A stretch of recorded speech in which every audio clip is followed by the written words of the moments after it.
Hi everybody, it's Maddie, And it's Ade. and we're the Bookends. Today we're doing our episode on Tomorrow and Tomorrow and Tomorrow by Gabrielle Zevin. There's lots of tomorrows. Yes. Did you like the book? I thought it was pretty good. It got we'll talk about that later. But I thought it was good. I liked it. I did too. So, here's our little summary. We'll go more in depth when we have to answer some questions, but Tomorrow and Tomorrow and Tomorrow follows the decades-long relationship between Sam Mazer and Sadie Green, two gifted but flawed individuals that bond over video games. The story spans from childhood to adulthood, following the challenges and sacrifices of their shared passion and the intricate dynamics of their relationship.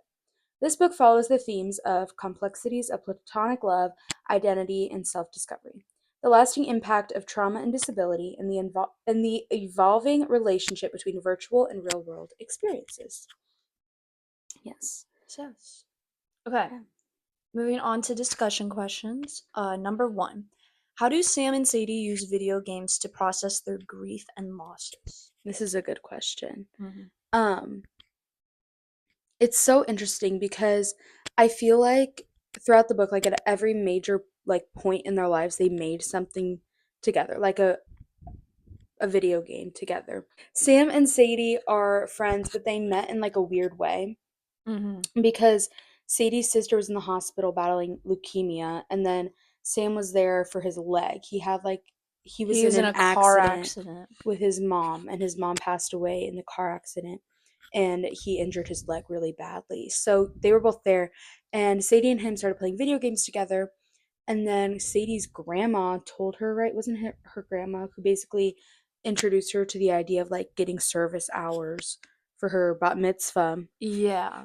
And so then they spent all this time together, but Sadie was using it as like volunteer hours, like charity. And when Sam found out, it like blew their friendship up. Yeah. But there was that. So they bonded over video games in the first place, and then they created something after every big event in their lives. Like when they rekindled their friendship, they made a game. Mm-hmm. When they like failed, they made a game and worked through that loss of their games not succeeding. Through their successes, they did the same. They use video games almost as like a coping mechanism to like get all of their feelings about the real world into a different thing, Mm-hmm. if that makes sense. Yeah. What do you think? I just thought it was interesting how that they like talked about the entire book, how they would put their like losses and like their griefs in the game. Because I just don't. I'm not a video game person. The only video game I play is The Sims. I don't even like. I just don't play games like that. Yeah. And so it was just interesting seeing it from that perspective. Because I just thought of it, like video games as entertainment. Right. I wouldn't think of it as like, oh, you made this game because like something similar happened to you. You know what I mean? Yeah. Or like you felt a similar way, and that's Yeah. why it was like when you think about both sides, mm-hmm. you really think about like Sam felt like that girl in the hospital. Like yeah, it's so interesting. Yeah. mm-hmm. Yeah. It's a good question. Question 2 is, do you agree with Sadie saying that her and Sam's connection is more rare and special than romantic love? Okay. I don't know. And I think in a perfect world they would have gotten together. Sure.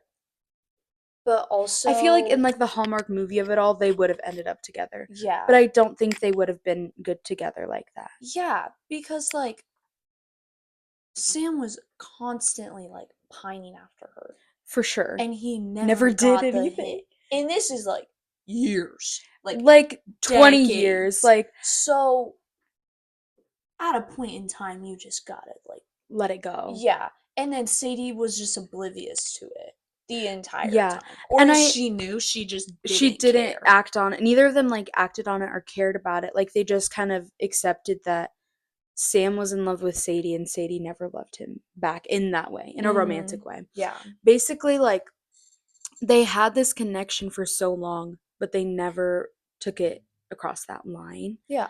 But that doesn't mean that their relationship was anything like any less meaningful. Yeah. Or deep or connected. Like they were incredibly close, and I think creating something with someone else is the most like intimate kind of relationship because you learn so much about each other Mhm. through that process of like having to sit together, doing the hard work even when like someone else is struggling or like it's just the most,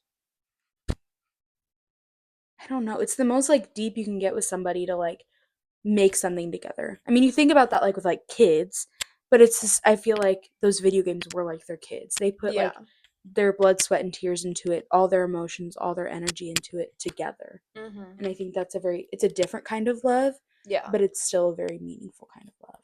Exactly. Yeah. Okay. Question number 3. How does the book challenge or change your perception of video games and their creators? Oh, that's a good one. Like I said, I only play The Sims, and I can't even play The Sims right now. I have a list in my, in my planner of random things I need to buy, and hard drive for The Sims is on it because my computer doesn't have enough storage, and I can't play. No. I've spent so much money on this game. I need to have somewhere to play it because if I wasted so much money, anyways, the only video game I play is The Sims, and so it just makes you think like I don't have any knowledge of video games. To me, The Sims is like a different form of it. It's a simulator. Yeah. It's different than like, I don't know. Like just another form of game. I don't play games very much and you don't Yeah. either. We didn't really have Like an opinion I on video could games. never imagine trying like the process of what it takes to make a video game. No. You know what I mean? Like the animation, the design, the actual coding of it Like all. I have no idea. Like that's just one of My those head. exactly. Yeah, one of those topics that like I cannot Like hold my own in. computers class was like the death of me. I was able to do like this simple like coding, Oh but like yeah. I can't imagine having to code a whole video game. Mhm. And all the graphics, like the creativity that goes into it too is insane. Like, and even just reading about it, I was exhausted for them. I was like, God, like someone needs to take a nap. Like I was like, how can anybody spend that much time like looking at a computer screen and doing all that I stuff? know. Like I just it's I don't know. It's just something that I've never discovered. You know what I mean? No, Like I've never gone into that area. no. Like sure, I've played video games, but I also don't like play Right, I'm video not games. You know what into I it mean? like that. Yeah. Yeah. Yeah. Some people like spend like that's their hobby. They do that Yeah. all like our esports team. Our esports team at our school is They're very good. baller.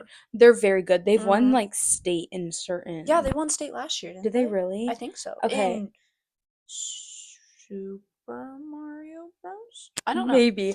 But our They like esports team is good and yeah. I could never be on that team because I don't like it's just like a whole and I'm in awe of them. Like it's a whole nother world and I know nothing about it and it's so like people are very, I don't know. I guess people feel like that when they look at like people who sing or play an instrument. They're like, I could never, I know. Okay, that's like so which is weird to me yeah. because like I could never like run a marathon. I mean, I could, but it would be really awful. But like I can go sing on a stage in front of people. But some people it's like the opposite. They're like, give me like all the sports, all the video games, all the anything. I could not put myself out there like Yeah. that. And like I don't get that. See, I can like You have like kind of both. I do both for like sports and like fine arts, but like I still I hate solos. Like I can sing in a group just fine. I can Yeah. play in a group just fine. But like doing solos, like I couldn't imagine being on Broadway and like having a solo. Like being Yeah. Alexander Hamilton in like Hamilton. Like I don't think most people I can could imagine being never. that role. Like I just couldn't. That's just so much pressure. Like, you know what I Yeah. mean? I Yeah. just yeah. I guess that's my like connection, I Yeah. guess. Yeah. It really did change my perspective. It gave me any perspective on it. Yeah. And yeah. Okay. The next question is, what does the title Tomorrow and Tomorrow and Tomorrow suggest about the themes of time, memory, and the recurring nature of life? Goodness. This is a deep That question. is a Why did I deep. put this on here? Addie wanted to make us all cry. I Jeez. guess. Well, it's based off that one play, right? It's based off of William Shakespeare. Isn't it Macbeth? Hold on. Me as a theater person should know this. Well, they talked about it in a book, and I meant to like remember it, and I just didn't. Yeah, it's Forgot. Macbeth. Let's see. Let's read it. I feel like that'll help us. It's in Hamilton. Tomorrow and tomorrow and tomorrow creeps in this petty place from day to Oh day. my gosh, you're right. Yeah. Okay, here's the thing from Macbeth, spoken by Macbeth. Tomorrow and tomorrow and tomorrow creeps in this petty pace from day to day. To the last syllable of recorded time, and all our yesterdays have lighted fools the way to dusty death. Out, out, brief candle. Life's but a walking shadow, a poor player, that struts and frets its hour upon the stage, and then is heard no more. It is a tale told by an idiot, full of sound and fury, signifying nothing. Dang. Dang. Okay, well, can someone tell me what that means? Because, like, I kind of get it, but. It's like, I think it's just Like, like, life is. I think it's supposed to stress how short life is. Yeah, And, yeah. but the end kind of has a negative undertone. But maybe it's more like, it doesn't mean anything, so do whatever. Yeah. So. It's. Okay, here's what I found. Okay. I think that's right. Yeah. Because it says that quote is a soliloquy which is like, um, it's like, It's a type of poem, isn't it? it's a poem, isn't it? It's usually after, I don't know. Oh, no. It's A soliloquy. It's a wait. Like, It's something that happens in a play. It's like the yeah. stations of a play. Oh, yeah. It's speaking one's thoughts aloud when by oneself, regardless of any hearer, especially by a character in a That was play. an English word. Yeah, it was. Yeah, it's like when you're talking just to the audience and none of the other characters Yeah. can hear you. Okay. Yes. Okay. From Shakespeare's play Macbeth, spoken after hearing of Lady Macbeth's death. I've never read Macbeth, so I don't know Yeah, anything me about neither. this. Maybe we should look into it. It expresses utter despair and a profound sense of life's meaninglessness. Viewing existence as a slow, futile crawl towards inevitable death, a meaningless drama played by a foolish actor, ultimately devoid of purpose.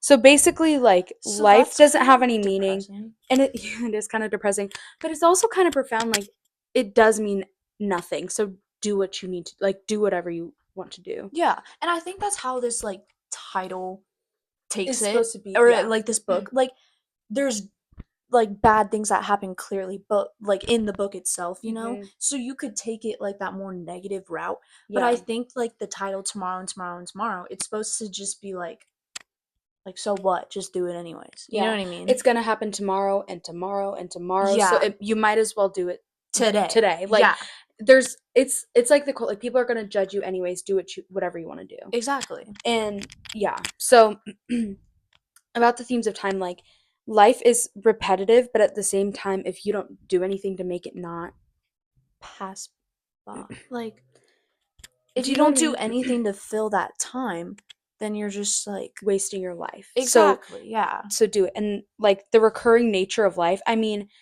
yeah, every day you wake up, every day you have to eat food and drink water. Please, like, do that. Like, don't just, like, it's like important. Yeah. You sleep every day. Like, you have like You have a routine, yeah. but there's always a way to make every single day a little different and a little special. Mm-hmm. And I mean, the nature of life, just in general, like, flowers bloom and then they die, but then you replant them and they grow again. Exactly. And it's just like the circle of life. Like, it's a circle. It repeats. It doesn't end. Yeah. But that's so beautiful too, Yeah. because it is. I don't know. Because it just like, He's life is like, although it seems meaningless and like it ends, like, that's like the beauty in it. yes, Because you get like do-overs. You know what I mean? exactly, every Like, single day you get a, like, you have a choice to do something different. yeah. And like, the only reason that life is meaningful or beautiful is because there's an ending to it. Exactly. Yeah. Discussion question number 5. Did you find yourself siding with either Sam or Sadie at certain points, and why? Yeah, I can. Yeah. Because most of the time it was Sadie, though, because Sam's just a little bit self-pitying. Sam felt so manipulative sometimes. Yeah. Like, especially when they worked together. Well, yeah, he definitely, in the beginning, well, like, throughout their career when they were, like, big, after their first video game Ichigo, like, a lot of his actions were based on ego and selfishness over, like, considering his friend. Yeah. And so at some points I was like, And I also felt really bad for Sadie because of her relationship with Dove. Like, Oh yeah. oh, we can get into that. That was Sadie like was just, I felt like she was going through a lot of crap and Sam just like didn't didn't care. yeah, he didn't look out for her, didn't care, and even if he noticed things, like they never said anything about it or did anything about it. Yeah. So Like they would, there was literally a point in the book when they noticed that like she had, Sadie was literally getting abused by him she had bruises like on her wrists and and they stuff. didn't say anything. Yeah. They as in Sam and Mauve. Marks. Marks. Why did I say Mauve? That's a color. By Sam and Mox. Marks. It's like Mark but with an X. Marks. It's like Mark but with an S at the end, but it's just an X. Marks. Wait, how is it? Marx. Marks. Okay. Not Mauve, Marks. Marks. Who's But like their yeah. other friend, who's like their middle ground. They're like he's like the manager. Yeah, he takes care of both of them and their company and stuff. Yeah. And like their relationship as a group. But yeah, there's just like points like that and I'm like come on. like say something. Yeah, and also there was a point like when they had their big blowout fight towards the end of their like later on, not when they were younger, Sadie and Sam, when he was like, you had bruises on, because he said something about like the handcuffs. Yeah. And he was like, she was like, how did you know about that? And he's like, Sadie, you had wrists, like bruises on your wrists for like 2 years. Like we all knew. And I'm like, then why didn't you say and something? why did you make her go like talk to her manipulative ex-boyfriend who happened to be her professor, power dynamic crazy? Yeah. And ask him to like get the engine for their first video game. We have no idea what an engine is, by the way. Yeah, I don't. So that might make sense to people. It doesn't make sense to me, but like I know they needed it for their game because she was struggling. Like they were struggling to. It's hard to their code. It's hard to make your. A lot of people steal them, and Dove, the professor, doesn't like people when they use other people's engines. He's like, every video game then runs the same and looks the same. Dove is so snotty and hoity-toity and like, and he's mean. Yeah. And it's like he's good at creating, he's bad at caring. He's bad at being a person. Yep. He even said it himself. He's like, I'm bad at relationships. He's like, I'm an awful person to be in love with. Well, because not only was he her professor dating her, he also had a wife and son. Yeah, so like Dove has so many issues, and like a therapist could delve into his issues so much. I think all of them have like something. Marks was like their saving grace. He was the most sane person in this story. Marks was like chill, and then he died. I'm sorry to spoil it. And then everything fell to pieces, and like that's the summary of the story. Like that's it. Marks was like the glue holding that whole thing together. Yep. Gabrielle, why? Yeah. Why'd you do that? Great book, but very sad. It was a really depressing book, so if you're not in a good headspace, maybe don't read it. That book. Maybe read something more cheery. We haven't really read any cheery books. Except for Today, Tonight, Tomorrow. And we didn't even do an episode on it. We did like a 2-minute episode. It counts. We posted it on our Instagram. That book is over here somewhere in my blue books. It's really good though. You should read it if you like a cutesy little romance, like we do. But literally every other book we've read has been sad. So. Yeah. It's in some way. Maybe next year we'll change it up. Because like, we still got time because next month's book is also not. Yeah, it's very. Next one's gonna be a roller coaster. You've read it. I haven't. I have, and when I read it, I don't want to spoil it, but like when I read it, the entire time I was like, I feel so uncomfortable in not a good way. Like, but it was like a must read. Like you have to read. You'll see it at the end of the episode. Yes. You'll see. Yeah. Anyways, yeah, Sam most of the time was in the wrong, and I sided with Sadie. But at some point, Sadie too was also like just in the depths of her depression. Like it's hard to watch someone go through that and be like, you can like get yourself out of it a little bit. You can try to help yourself. There's steps you can take. Yeah. But she also didn't have the help she needed. And yeah, like she didn't have the resources. She didn't have like good friends. She didn't have a support system, really. Yeah. So I think it's understandable in that. Right. Yes. It's just like Conrad. Like, of course, I will make anything about the summer I turned pretty. it's just like Conrad, he was obviously like not in a good headspace because his mom was dying and he was depressed. But and so he wasn't in a good headspace, but you're also like you could have communicated better, but also you're like but you were scared to tell your feelings because you didn't want to push her away, and it's like there's just like there's always like so much going on that people don't ever know about, and I think it's the same. Think of Sam as being Jeremiah and Sadie being as Conrad. Yeah, and then Marx is like Marx is just there. just there. He's not Belly. No one's Belly in this situation. Have you watched the series? No, but I've seen like edits of it, and I'm like, I've seen so many at this point. I'm like, you know the plot. I need to watch it. You should watch it. Okay. I think I'm just gonna watch the 3rd season though, because I tried watching the first one with my sister, and I couldn't. Like, well, the second season is even worse, and the third season is good. Second season she was watching. The second season was the one that has the weird cousin and aunt. I just remember there was like 3 episodes I watched, and they were on the same damn road the entire time. Like, it was the same scene, but like it was from different people's perspectives, but the same things happened, and I was like, I don't even remember this show ever. I was like, the 3rd season is so good, and honestly, I think they found their editing style, and they're like, I don't know. I think they've really solidified it this 3rd season. It just took a minute.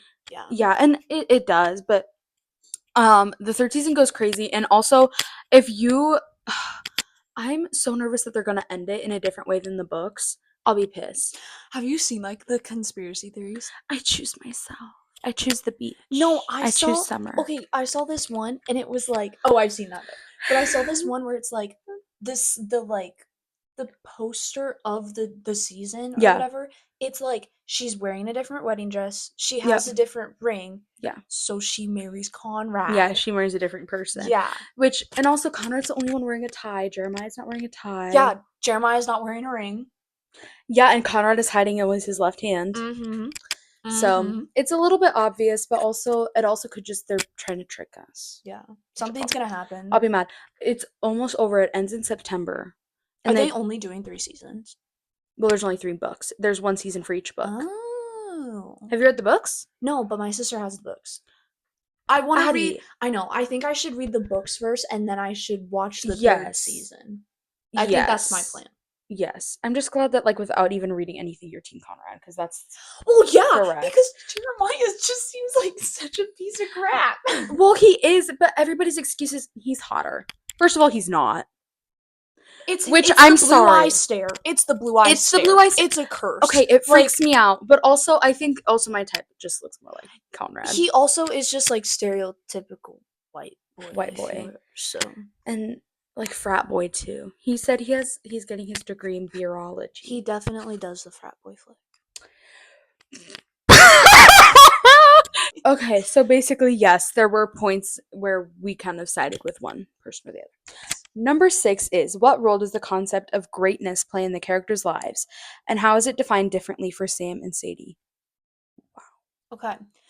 Sam is definitely like, I don't think we've mentioned this like fully, but he has, you said that, he has basically a disability because his foot is like crushed and he can't use it. His leg, and eventually he gets it amputated. Mm-hmm. And he's like supposed to use a cane and stuff like that.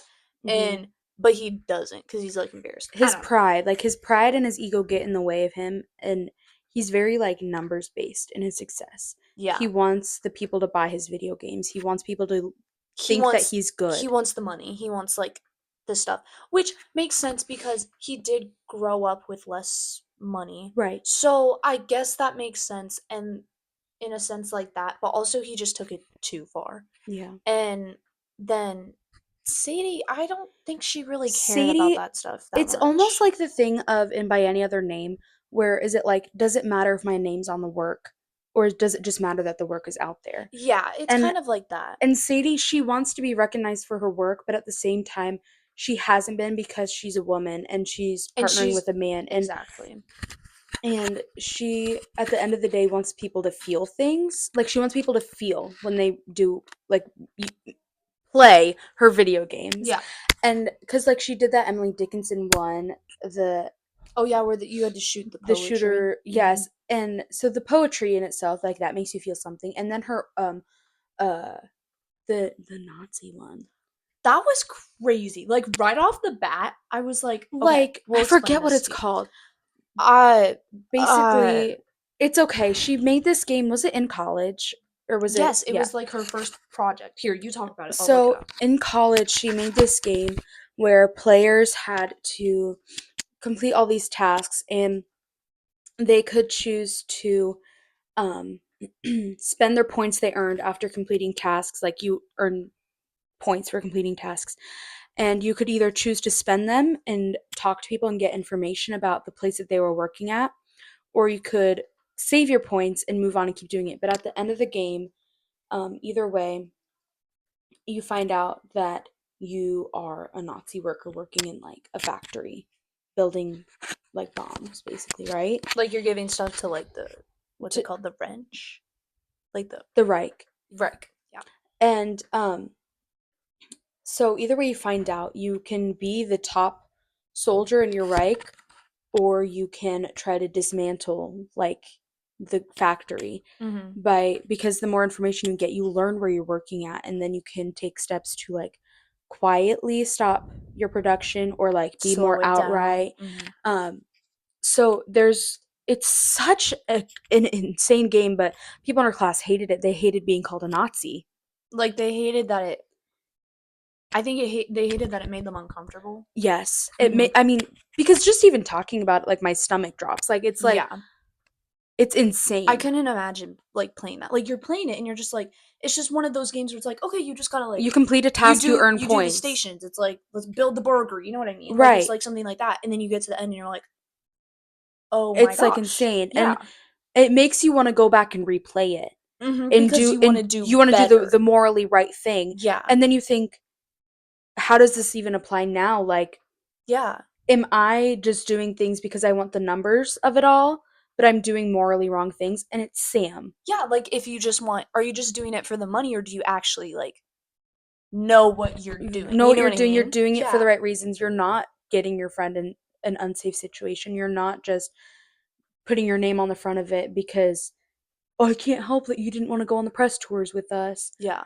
It's Sam, and I think that's such an insane parallel Mm-hmm. to make. And it's obviously a drastic one. We're not calling Sam a Nazi by any means. Yeah. It's just But like the similarities between like just how you think is, like, playing a video game is how you Mhm. kind of live your life too. Like, Yeah. are you playing for the points, for the numbers, or are you playing for morals, like doing the Exactly. right thing? So I looked it up and the game is called solution. Mhm. Okay. Yeah. So they definitely differ in the way that Sadie wants people to feel things and wants people to recognize that she's good, but not in the way that Sam wants to. Sam wants to be good too. He wants to be good commercially. He wants the fame. The fame and the money, and, like, he rebrands himself as, he goes from Sam Mazer, which is spelled like Mauser, and then he changes his name to Mazer, Mazer, and just goes by Mazer. But it's And it's because like a weird rebrand. it like corresponded with the game that they make later called like Mapletown. Mapletown. And like the Mayor mayor of it Mapletown. is like Mayor Mazer. Yeah, so So like, Sam becomes Mayor Mazer, and that causes a whole lot of drama later on. yeah. And it's kind of basically the reason that Marks dies, when you think about it. Because he changes his name, and then this guy Yeah. in Mapletown, his or what happened? So his girlfriend played Mapletown, or his wife did, or something like that, and met, like, you play with other people online at the same time, and it's like they met and they were like chatting with each other, and then they fell in love with each other. And since in the game you were allowed to have like same sex couples, it was like they like met in real life, and then they decided like she wanted a divorce and she wanted to get married to this woman. Yeah. And he was so upset about Yeah, this. and people are upset even too that they made gay marriage legal in Mapletown, because that was like a big thing going on in the real world. People, like, either hated it or loved it. And just at like the timeline, like the plot. And it was so good. Sadie said Yeah. something. She's like, this might be the only world where they really get to do that, so you gotta put it in. Yeah. And I think that about The Sims. There's so much freedom in The Sims to be whoever you want to be. That's also why I love it, because you can just explore so many things, and for so many people it's a safe space. And I get to live out my little fantasies of like being like a YouTuber and being a doctor, or being like a singer or a famous person or a werewolf. And I'm not a furry. I don't want to be a werewolf. I think it's funny the way they look. You can draw on them and make their fur however you want. Really? Mhm. Blonde werewolf. Yeah. You can make them rainbow. It's the same thing with cats and dogs and horses. Really? Yes. I like Sims free play. Maddie plays. I play like do you on my play? computer. It's just Yeah. The Sims. I play The Sims 4. Okay. I've only ever played like the free play, which you get on your I don't phone. like it's like The Sims Mobile or Sims Free Play. I don't like it because it's not the fact that it's on the phone. I like that it's like accessible for people, but I don't like you have to wait like so much time for things to happen. Yeah, you have to wait like human real time, time, and that's like annoying. But in the game, like you can go triple speed. That's another reason why like I don't have to like sleep in the night. Like I can just triple speed it. But yeah, so what were we talking about? Oh, the way that Marks dies. Basically. Anyways, they put gay marriage in it, and it pissed this guy off, and he found their like office building, like office location where they all worked, and Mhm. was like, I need to see Mazer. like Mayor the Mazer. mayor guy. And then Mazer and Sadie were promoting the game, weren't Like they were away. They were gone. town. But Mhm. Marks was there. running the business like he was. And just for context, Sadie and Marks are expecting a kid. Yes, they And are together. They kind of fell in They love. didn't get married. I don't think they got married, but they're expecting a No. kid. They're in love. They're in a relationship. They're in love, but Yeah. Sadie doesn't really like the idea of marriage. She doesn't. Yeah. She didn't like it, but her and Marks fell in love, which was kind of awkward for Sam, and they were kind of awkward about it with him. But anyways, they fell in love. Sadie got pregnant. She found out while they were promoting it with Sam, because she was sick all the time. Sam was like, "Could you be pregnant?" Like, and she took a test and found out, and so that's that. But Marks was like stalling. He was calling Sam. Sam wasn't picking up, all this stuff, and eventually the guy ended up shooting him. Well, because one of their designers, like, because he was waiting for everyone to get walk up to the ceiling, to like the roof, the rooftop. Yeah, so then they could probably take a fire escape down. I don't even know. Or just be get out of the way. Yeah, but one of them came down to check on him, like one of the designers, and the guy thought it was him. Yeah. And then there was like I think there was like a miscommunication, because I think it seemed like he had it under control, like, and then he just like kind of went crazy and just like shot everywhere. Yeah. And like, yeah. So that was the end of that, but it's just like, it's just crazy. I don't know. Okay, shall we move on to our totally tab-worthy moments? Yes, yes. You can go ahead. Okay. My totally tab-worthy moment was when, after Marks dies, Sam like started. I mean, it took a bit. Don't get me wrong. Yeah. But Sam started to like kind of get his crap together. Yeah. And he finally like took over the company and like actually started to run it, even though it was like he didn't want to. Like his best friend just died. You know what I mean? Of course. Like right. he didn't have that motivation until he saw how much it affected Sadie, that he was like, okay, I can't just leave our other designers in our company hanging. Like people have jobs here. It's not just the they three aren't of us getting anymore. paid, like they aren't. Yeah. Yeah. So I think it was like, I kind of thought of Sam as like a villain this entire story, pretty much. Sure. Just because how he acted. And I think this was like a redemption arc for him, pretty much. Not a good one by like, he still has a lot to. Right, and it's to also make sad up that he for. did it because his friend died. Yeah. Yeah, it is But- kind of his like it kind of gives hope to the readers that like he's getting better. He's gonna do good like he things. matures up a bit and he takes responsibilities and tries to help other people out and quit, like he just quits pitying himself pretty much. Right. My tab-worthy moment was also after Marks died. It was revealed that he made this game, this Oregon Trail style game that Sadie had been playing throughout her journey after Marks had died. And he'd been logging in on multiple accounts to play with her and keep her company. After Marx's death, Sadie dealt with grief and single motherhood and loneliness. And Sadie's not someone I would have pegged to be a mom at all. Oh yeah. And so her like unexpectedly getting pregnant and then having to do it on her own. That's like a big thing, which being a single parent for anybody is a big thing. Yeah. But for her, it just felt so out of character. Mm-hmm. And the moment reframes the novel because we realize that their relationship, it wasn't ever about romance, but it was about their creation and how intimate that can be. And Sam's gesture is quiet but very personal. And it shows that love doesn't always look like how we think it does. It can be building like a whole world for someone, fictional or not. And I loved this moment because it tied in all the main themes of the book, like grief and imperfection and their connection. And it showed that a lot of the times the like truest or biggest forms of love aren't what we expect, but they're always what we really need. Because Sadie needed that support, but she wouldn't have expected it maybe through a game that her at that point ex best friend, because they had they really like weren't grew talking apart, at all. made for her. So that was my tab worthy moment. Yeah. Okay. Favorite Moving quote on. feature. Yes. FQF. Okay, so I have two. Mm-hmm. And the first one is by Sam. And the context of this, he's like, I think he was gonna say this to Sadie, like, if I remember correctly, he was like working up the courage to tell Sadie that like he had feelings for her. Mm-hmm. And I think this was like his little pep talk, but I just thought it was good. Anyway, but he says, "Why wouldn't you tell someone you loved them? Once you loved someone, you repeated it until they are tired of hearing it. You said it until it ceased to have meaning. Why not? Of course you goddamn did." I just thought it was like cute because like I think that's how love should be in my opinion. And then my second quote was by Marx, and it says, "No loss is permanent because nothing is permanent ever." I like that. And I think it ties into like when we were talking about the title of the book, because I think he says like the soliloquy,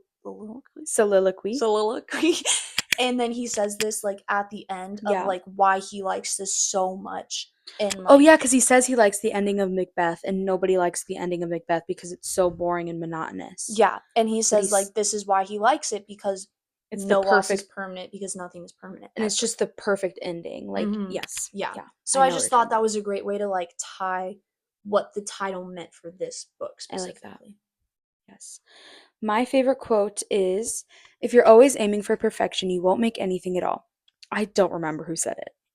I almost think it was Dove or Marx, one of the two. Because sometimes Dove says some introspective things, and I'm like, he says really smart things. He's smart, but you're awful. Yeah. And anyways, I love this quote because it changes Sadie's and sometimes Sam's struggle with perfectionism. It reminds readers that sometimes the act of creating is more important than the quality of what you create. And throughout the book, the idea is played out multiple times in both sides, which is like their biggest flop, is a failure commercially, but it's the foundation for Maple World, which was their most successful game ever. And even Sam's game he made for Sadie wasn't polished or publicly released, but it was the most meaningful game he'd ever made because he made it out of love and not for his fame or ego. I love this quote because it applies to us in the real world as well, and progress is always greater than perfection. I like that. Yes. We have one follower question this week. Thank you, Charla. Shout out, which this means that Charla gets a free sticker from Stickers by Mady. Yes. Woo! Woot woot. I will DM you, Charla. We'll talk.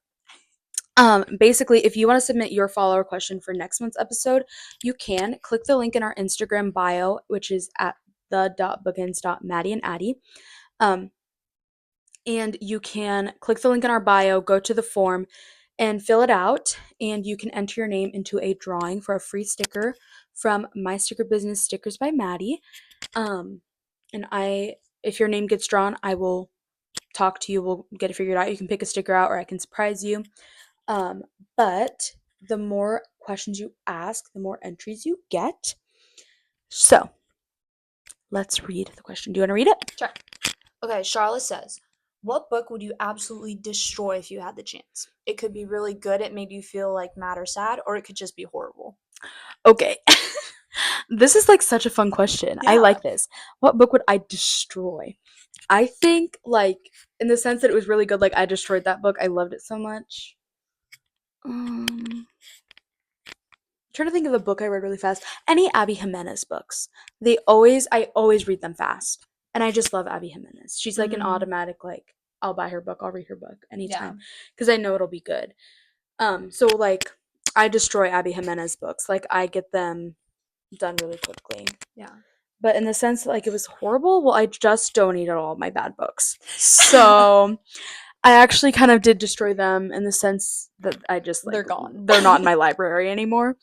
If you follow my book Instagram, Starsiness, the Banks sisters, they're just not like good writings. They're not my style. They're not good. Don't recommend. And I will destroy any Colleen Hoover book in a bad way. Just I don't get me wrong, I've read 3 of her books. I've read her books before. She's just not read like 4.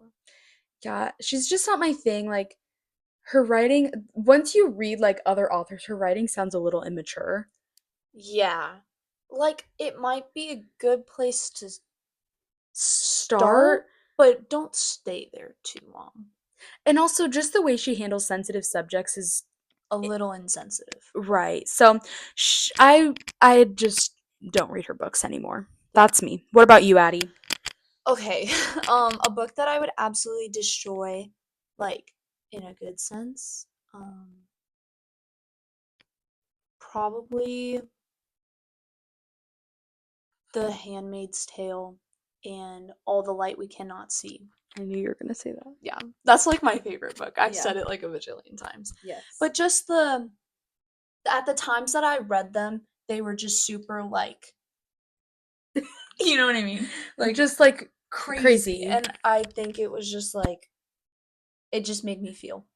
Yeah. In a bad way? No, in a good way. No, I meant like for the question. Oh, okay. No, feelings are good. A book that I would destroy if I had the chance, which I still own this book and I don't know why. A Boy and a Girl in a Little Canoe. I don't know who's the author. What? Whoever made that book. Never heard of this book in my life. Okay, tell me what you think of the title. A Boy and a Girl in a Little Canoe. It sounds like they're going like boating or something. I don't. Yeah, like you think it sounds like Cutesy. like cutesy, a little like maybe a YA. romance or something. Like it's romance, but it's like bad. Like like my Who gave it to you? Did grandma... you buy? My grandma clearly did not read this book. And my grandma gave it to me. And she's like, this just like, I read the back cover and it seems so you. And so the back. So anyways. I read it because I was like, okay, it seems a little young for me, but I'll try it. Two adults. When did you like read it? Last it was this winter, I think. This past winter. Yeah. Okay. And at least you weren't like 12. Like yeah, I know. Like thank goodness she gave it to me and not my little sister. Oh my gosh! Can you imagine? Like, yeah, I don't think she would have because it was like a big book. But right. Like I was like sitting this. I was like, this is so deceptive. Like this is such like yeah. This book is not okay. Like someone get that book out of there. That's craziness. Should we do our review and rating? Yes. Do you want to go first or second? I can go. So, I didn't write one. I'll just say it. Okay. Okay. Perfect. Mad Lib time. Yes. Maddie Lib. Basically, I love this book. I gave it oh my god. I loved this book. I gave it a 5 out of 5 stars. This isn't like a book I would normally read or gravitate to just because it's a very like heavy book and it's about video games, which I know nothing about. And there's not really a heavy romance plotline. There's romance in it for sure, but it's not like a big thing. Most of the books I read have something in it, like some sort of underlying plotline about that. But it was so good. And it was about love, which I liked, but it was about a different kind of love that I normally read about. and it's got a deep message and a deep meaning behind it, which is so important in a book. If you're going to read a book, you should take something away from it. And I took a lot away from it, and I definitely recommend that people read it. I think it has a good story to tell. It is a longer book. The chapters are pretty long, but so that can be kind of intimidating. But I think if you just push through it, it's good. And I don't even think you have to push through it. I just wanted to keep reading it when I started it. So I enjoyed the book a lot. My review and rating, I gave it a 4.5 out of 5 stars. And I really enjoyed this book because the subject and like the type of characters were different than what I normally read, like in terms of it being based around like video games and just like, you know what I mean? Yeah. And then like you said, not it being like having a strong romantic relationship happen, and it was mostly platonic. So it was nice. I like that it was changing it up a bit and I was reading something different. And I loved all the like allusions it had to like classics like Macbeth and stuff like that. Like just throughout it. And they pointed it out, which helped a lot because otherwise it would have gone right over my head. Me too. But they like pointed it out and I was like, oh my gosh, that's so cool. Like I love how they were able to like tie all of those in. Even though it seems like video games and like book classics or play classics don't go hand in hand. So I enjoyed that. I loved all the different lessons and themes and messages you could take away from this book. And I feel and I think this is one of those books that you have to read again and again just because you can pick something like entirely different. Like I think I've said that about other books, but I seriously think for this book specifically, if you just read it again and again, you will just like I think the different times that you read it, you'll like gravitate towards different it's things. like when you read something at a different when you read it something at a different point in your life, you always pick up something new about it. I think that about the book Everything I Know About Love by Dolly Alderton. I love that book. I think I will go back and read it again like my sophomore year of college and see what I pick up differently because it's like a coming of age like memoir. Yeah. Anyways, yeah, I totally agree. You can get so much out of it. You can just keep getting different things every time you read it. Yeah. Let me get next month's book. Normally I have it down. I forgot. Next month's book is The Handmaid's Tale by Margaret Atwood. So, I've read this book before, so I'm very excited to read it again. I've not read it, but I know about it. I know some of the themes about it. I'm like almost scared to read it because it's just terrifying because like literally people are like we're living in it right now, like we're getting so close to it. I'm like that's terrifying. I wonder what the back says. Yeah, should we read it? Yeah. Do you want to read it out loud or do you want me to? I can read it. Okay, go for it. Okay. In Margaret Atwood's dystopian future, environmental disasters and declining birth rates have led to the Second American Civil War. The result is the rise of the Republic of Gilead, a totalitarian regime. Gilead. Is there bomb in Gilead? Okay, we'll start that sentence again. Okay. The result is the rise of the Republic of Gilead, a totalitarian regime that enforces rigid social rules and enslaves the few remaining fertile women. Offred is one of these, a handmaid bound to produce children for one of Gilead's commanders. Deprived of her husband, her child, her freedom, and even her own name, Offred clings to her memories and her will to survive. At once a scathing... Yeah, okay, that's just like other things. Yeah. Yeah. That's crazy. Oh, there's a sequel. There is? Called The Testaments. I have to read that. We'll have to read it. Okay. So this is next one's book. It's going to be a heavy book. There's going to be some heavy topics. This book was also very heavy. I think this will be different. It'll be a different type of heavy. So prepare yourselves for that. On a lighter note, I only have one fingernail. I only have one hand painted fingernails. And also I got a new sign for our library. It says cool kids read books. I love that. and I got it to get free shipping on Amazon. But I'm really happy I got it. It's cute though. I was like, I need something that'll put my order just enough over so I can get. I don't even remember what the other things I got were, but it's so cute and it goes right there. And also, I need to get more bookshelves, and this is an issue for me, because I don't know where I'll put them. You have a lot of wall space.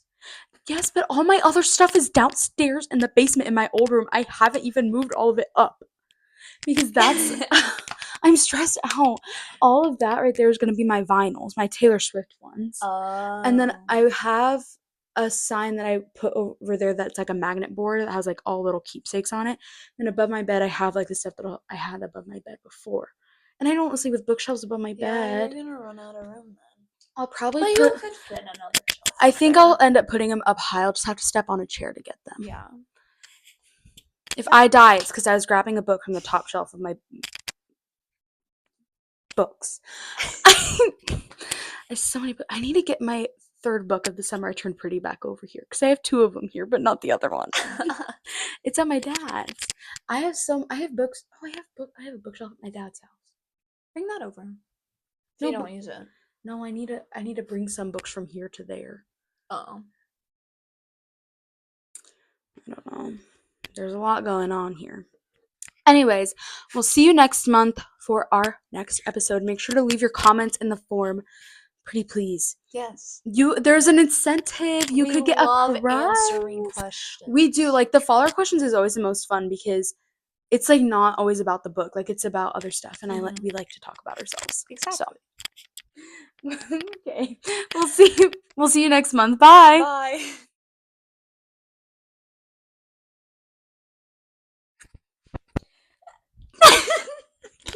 I can't get it together.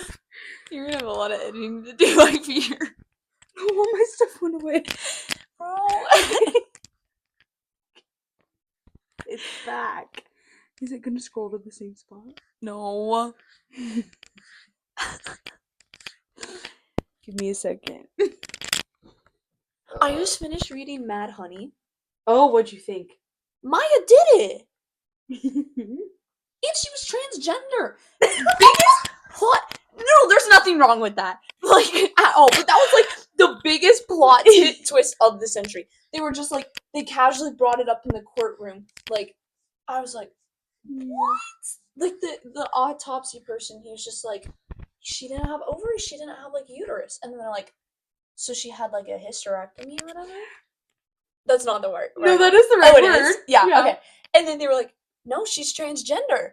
And I was like, gobsmacked. I kept thinking about that for the rest of the book. I was just like, I know that twist was crazy. I ruined it for myself, and I was so mad at myself because I did the thing where it was like you had to cover the page. Yes, like I did that when they were like giving him the verdict after the verdict too. Because I was like, I can't. I'm gonna spoil it. That book is so good. Miss Walker made me read it. It's really in 8th grade, and I loved it, but I was so mad because I always put my bookmark at like the end of the next chapter. So I flipped and turned, and then I saw, and I was like, God dang it. I was like, I don't even want to read the chapter anymore. I know what happens. And I was so mad, but I love that book. But it added so much more to the story. Like, yes. I thought it was so good. It was so good. And it's cool because she co-wrote it with someone. Yeah, I know. Like, I read, like, the after part of it, too. And it, like, went through, like, they, like, talked a little bit about, like, the writing experience and how they, like, got the book idea or whatever. And I just thought that was so cool. Like, I guess I knew that there was multiple authors, but I just figured that they worked on all of it together. But they, like, split perspectives completely. Yeah. And then they just edited each other's, which I thought was cool. I think that's such a cool, like, way to do that. Because, I don't know how I would go about writing a book with someone else. That sounds like a lot of, but I don't know. They did it really well. Like, you can't tell at all. It's so good. Yeah. Okay. Should we get started? Yes. Okay. Basically, Sam and Sadie, okay, whose turn is it to read? Your turn. No. Yeah, I read that one. Wait, I don't remember. Wait, I read the first one. Then me, then you, then me. So it's your turn. That's my bad. Okay. This happens every single time. We never Too remember. many questions for us. It's just our little brains can't handle it. Okay.